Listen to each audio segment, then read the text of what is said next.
Selective androgenic receptor modulators यानी कि Sam's. ये नाम पिछले कुछ सालों में काफ़ी चर्चा में आया है, काफ़ी लोग इसके बारे में बात कर रहे हैं। तो आज हम इसी के बारे में कुछ इंटरेस्टिंग डिटेल्स डिस्कस करने वाले हैं यहाँ पे।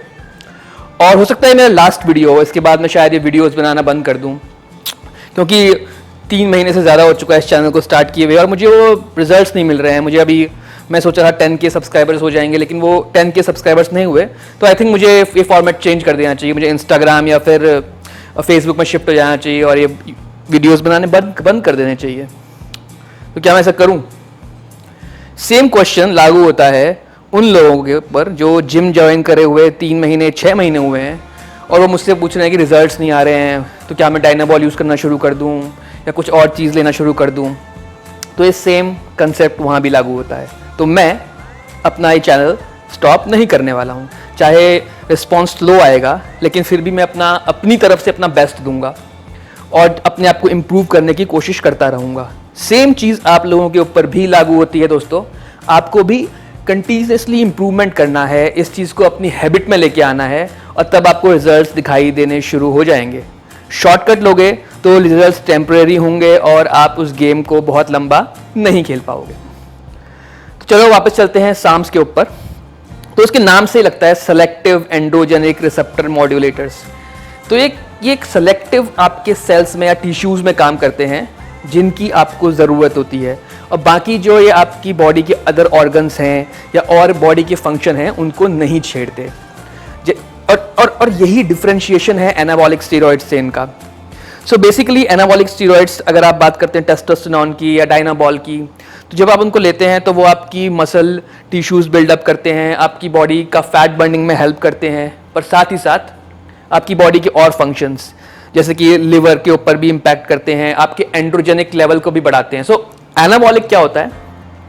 एनाबॉलिक का मतलब होता है कि आपका मसल बिल्ड होना, फैट बर्न होना, बॉडी की ग्रोथ होना, बॉडी की ग्रोथ अच्छी होना, ये सारे इफेक्ट्स को हम एनाबॉलिक बोलते हैं। बट साथ ही साथ एंड्रोजेनिक इफेक्ट भी इनके साथ हमें फ्री में मिलते हैं।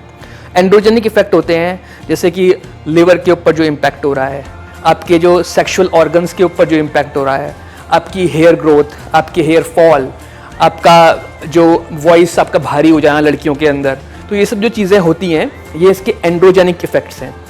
तो यहाँ पे मैं आपको चार्ट दिखा रहा हूँ जिसमें कुछ सॉल्ट्स की एंड्रोजेनिक और एनाबॉलिक वैल्यूज़ होती हैं, 1 to 1000 और 10,000 तक की वैल्यूज़ होती हैं। तो आप यहाँ पे देख सकते हैं इस चार्ट के अंदर।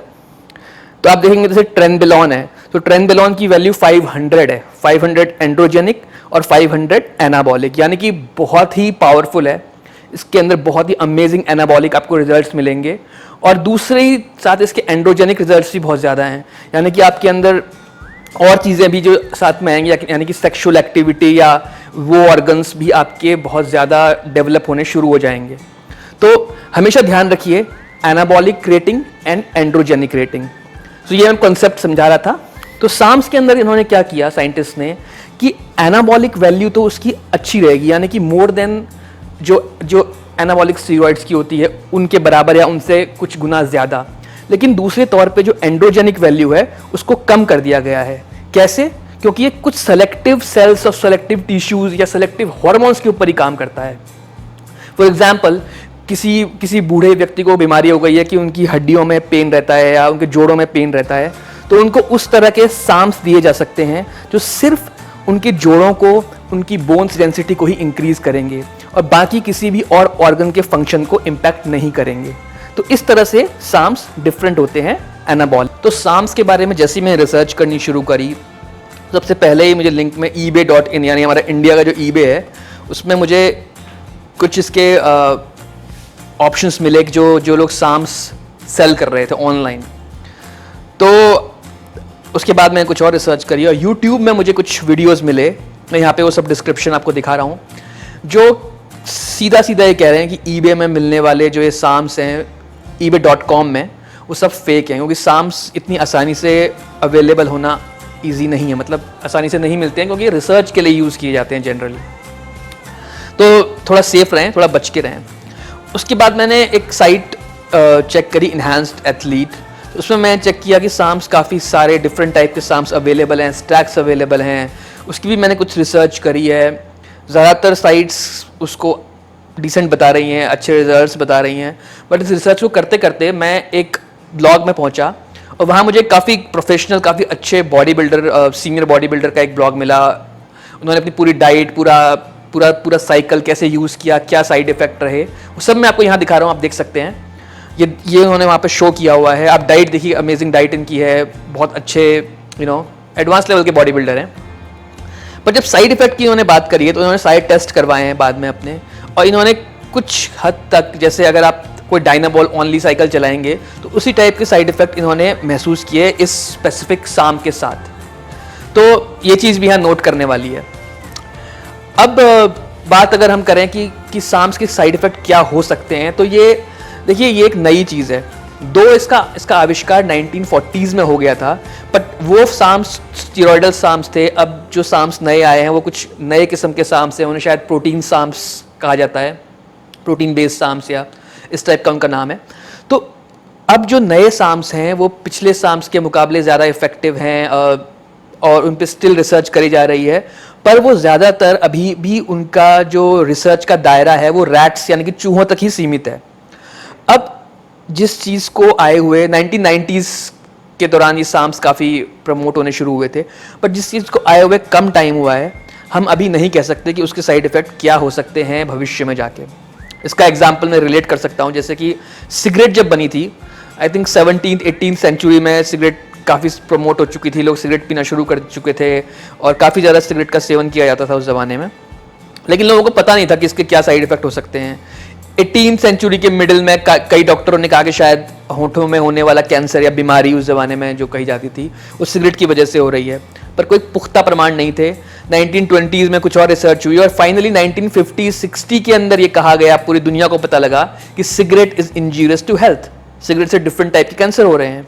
तो यही बात साम्स के लिए भी मेरा मतलब सोचना है, इस बात को मैं ऐसे रिलेट कर सकता हूँ कि जिस चीज़ के ऊपर कम रिसर्च हुई है, मतलब आप 20-25 साल की रिसर्च जिस चीज़ के ऊपर हुई है, उस चीज़ को आप अभी नहीं कह सकते कि ये कितनी सेफ है।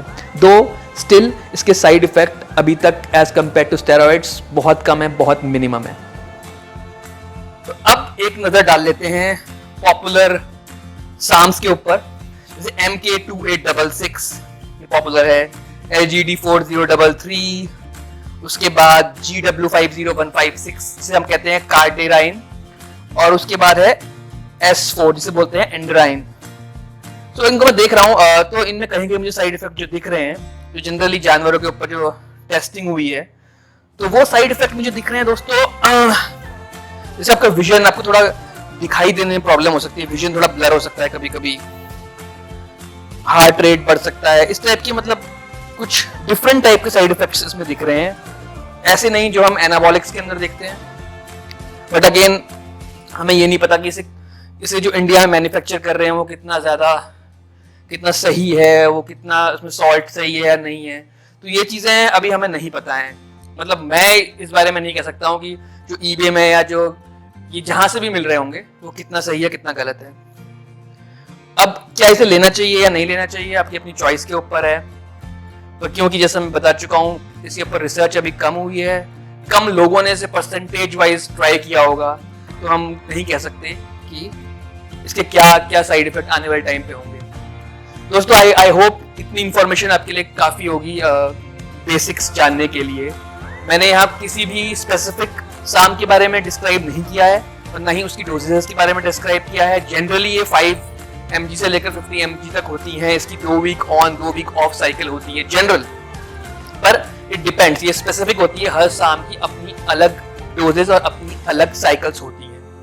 तो अगर आपके कोई भी क्वेश्चंस और क्वेरीज हो, डेफिनेटली फेसबुक पे आइए, मेरा जो वेबसाइट है ialphatv.com, उसके ऊपर भी आप क्वेश्चंस पूछ सकते हैं, और आप जानते हैं मैं मैक्सिमम आपके क्वेश्चंस का रिप्लाई करता हूँ सभी फॉर्मेट्स के ऊपर। तो आई होप आपको ये वीडियो पसंद आया होगा, लाइक करिए, सब्सक्राइब करिए, और जल्दी ही मैं आपके लिए एक नया वीडियो लेके आऊंगा। मिलते हैं, बाय।